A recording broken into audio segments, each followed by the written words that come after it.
noloshan adduunyadu waa maalin iyo habeen, nolosha qabrigu waa habeen, nolosha qiyaamuhuna waa maalin keliya. nolosha adduunyadu wajacalna al-layla wan-nahaara aayatayn wa aayatun lahum al-laylu naslakhu minhu an-nahaar baa Ilaahay yidhi. aayat al-layli aayat an-nahaar. noloshan adduunyada aan ku noolahay waa maalin iyo habeen.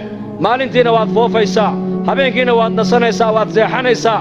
qabriga haddii la galana waa hal habeen weeyaan, sabixatuhaa yowma almaxshar, waa berigeeguna waa maalinka qiyaamaha weeyaan.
ee shakuurka ahaa weeyaan, ee afcaasha wanaagsan ee addoonku la yimaado raalliga kaga noqday weeyaan.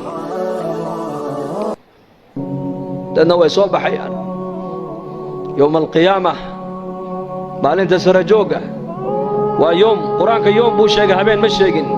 yowma laa tamliku nafsun linafsin shay'a, yowma yanduru almar'u maa qaddamat yadaah, yowma laa yanfacu maalun walaa banuun, yowma tabyaddu wujuuhun wa taswaddu wujuuh, yowma aljamci، يوم التغابن، يوم يقوم الناس لرب العالمين، يوم التغابن، يوم الطامة، يوم الصاخة.